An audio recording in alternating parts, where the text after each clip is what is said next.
When it comes to Marvel Rivals, I feel like I learn something new every time I jump into the game. Whether that's learning how an ability behaves, a new mechanic, or just something fun. And today I've gathered just that. A list of things I've found that I think are worth sharing. And hopefully these are new to you as well, so we can share in the knowledge. As usual, these are in no particular order, but I saved my favorite for last, so stick around to find out. Or skip to the end. I'm just happy you clicked on my video. Plushies. Hidden in different spots around the practice range, you can find some secrets. Secrets in the form of plushies. Plushies of Hulk, Mr. Fantastic, and Squirrel Girl can be found nestled in 3 hidden locations, shown here. These have been shared among the community for a while, but I only recently found out despite being a Season 1 player. So maybe these are new to someone out there as well.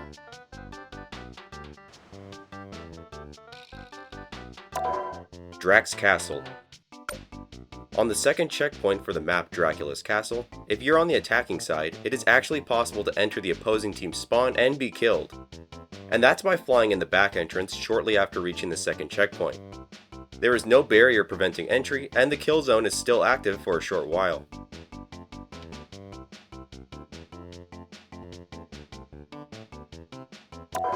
Tails.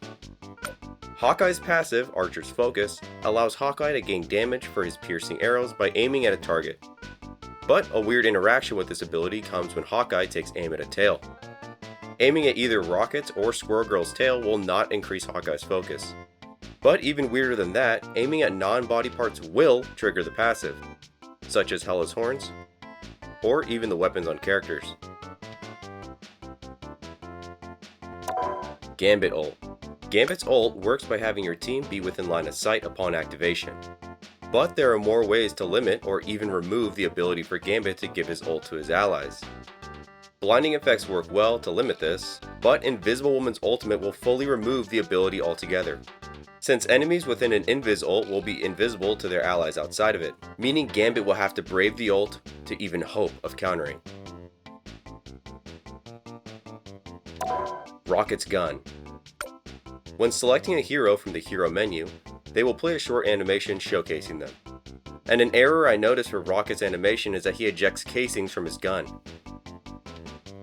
This is inaccurate due to Rocket's gun being an energy weapon, meaning no cases are ejected, which match the in-game depiction.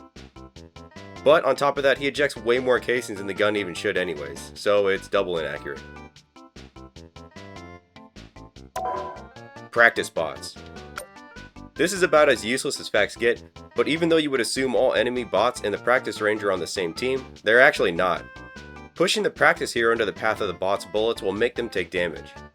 On top of that, bots that you spawn in the training basement will not be killed when entering the safe room. But the bot directly out front of the door will.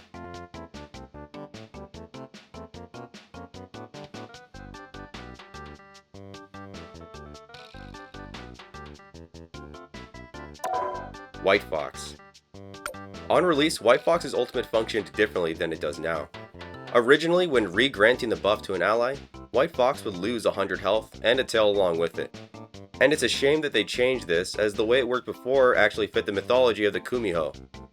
A Kumiho, or nine-tailed fox, was said to be a fox that gained a tail for every 100 years it lived. So these tails being the representation of 100 years fit perfectly, as she would lose 100 health per tail taken away, symbolic of 100 years of life removed. It's just a shame to see this be removed, even if the change was for the better. Spider Island bookshelves.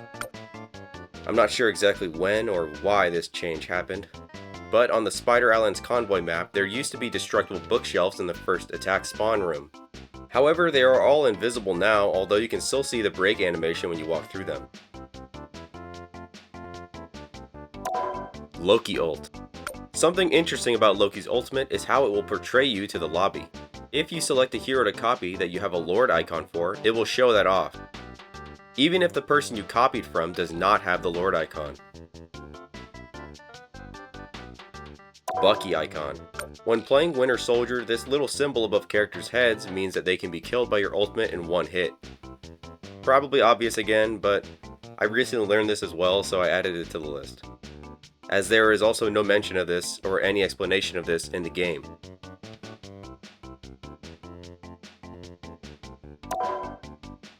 Hero ability pages. When taking a look at some of the hero abilities, you may notice some problems. There are many videos that display inaccurate health, abilities, or functionality. This is due to NetEase updating heroes, but not their ability pages. Jeff voice line. Long ago, when Jeff was reworked, we lost the ability to hear Jeff's full voice line when he dives. So this fact is just that. If you've never heard it, here you go.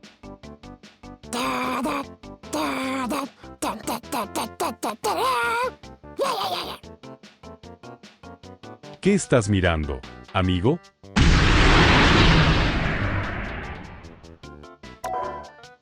Shield priority. Something extremely interesting I have discovered is how shields are prioritized when you take damage. And that is on a first on, first off basis. Meaning the shield you receive first will be used first when you take damage. You can see this demonstrated here. I pick up the rocket shield first, gaining 25 shield. Then stand on the penny web for another 25 shield. And when I take damage, I do not regen shield, meaning I still have max penny shield but lost my rocket one. And in reverse, you can see I do regen, meaning I still have the 25 for my rocket pack, but need to regen the web shield that I lost. All of this is more interesting than really helpful. I don't see how this could possibly help in any real way in the game, so I guess now you know this. Araco Convoy. On the Araco Convoy map, you are tasked with moving the Groot-looking guy. And despite his mouth never opening, you may be interested to learn that he has a tongue, even though he's made of wood. And yes, I checked. Groot also has a tongue. So there's a chance that they could get a little bit freaky. Yeah. Portals. And finally, Strange Shield. We're fucking done, Jesus Christ. And finally, Strange Portals. Thought to be immovable objects. Not even interrupted by the payload moving through it. However, there is in fact a way to move these once they have been placed.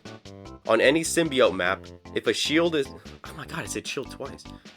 On any symbiote map, if a portal is placed in the path of a moving symbiote path or elevator, the portal can be displaced once the symbiote goo extends.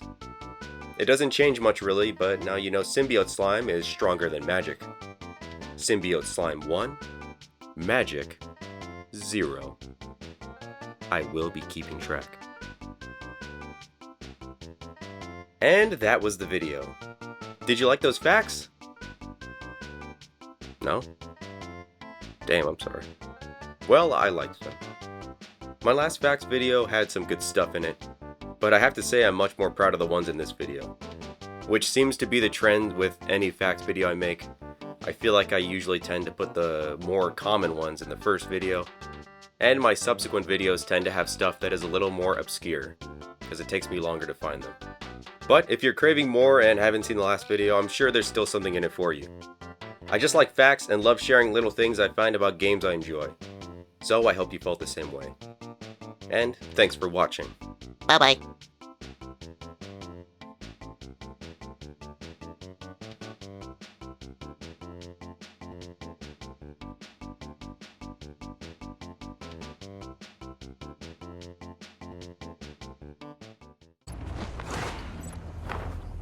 From Limbo!